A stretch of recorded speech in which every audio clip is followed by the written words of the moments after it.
Remy Martin sinusulong makapaglaro sa Gilas next window. Bubuuin ang Det 5 para talunin ang Australia. Kaya tara, kwentuhan! Next window mga idol, magiging mahirap para sa Gilas dahil makakaharap natin ang world powerhouse na Australia. Pero hindi Team A ang ipapadala ng Boomers, kaya may chance pa rin tayo na talunin sila for the first time, lalo na't home court natin. Malakas pa rin ang kanilang Team B at Team C. At isa sa magpapalakas ng ating kupunan versus Australia ay si Remy Martin sana mga idol. At ito rin ang matagal ng sigaw at sinusulong ng mga Gilas fans sa SBP. Isang 6-foot guard na may kalibreng pang NBA at matagal nang gustong maglaro si Martin sa Gilas. Kung nandyan sana si Remy mga idol, mabubuo sana ng Gilas ang kanilang Det 5 na maaaring tumalo sa Australia for the first time ever. Point guard natin, NCAA decorated point guard sa Amerika na si Remy Martin. Shooting guard, 3&D all-around player na si Dwight Ramos. Small forward, ang ating scoring machine na si Justin Brownlee.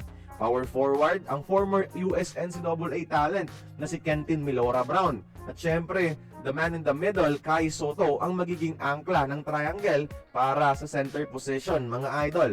Balance ito ng youth experience para sa Gilas na magiging recipe para talunin ang Australia.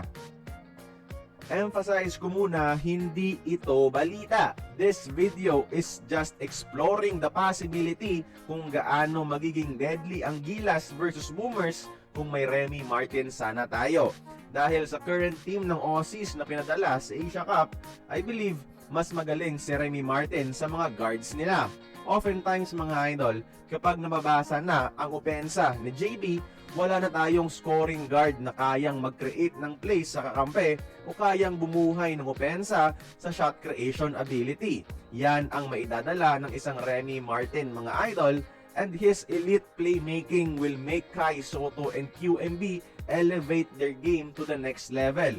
Again, ulitin ko, this video, hindi po ito balita, but rather, this video is a call para sa SBP na subukan na nilang kontakin si Remy Martin dahil this is what the fans want, this is what Remy wants, and this is our key to secure a victory over Australia.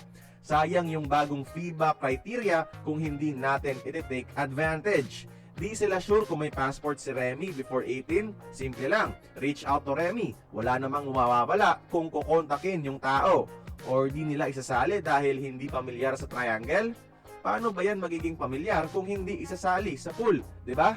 Anyways, higit isang buwan pa and let's call out SBP to make the Gilas Det 5 with Remy Martin versus Australia happen. Or at least, bigyan nila tayo ng official na sagot kung bakit wala pa rin si Remy sa Gilas pool.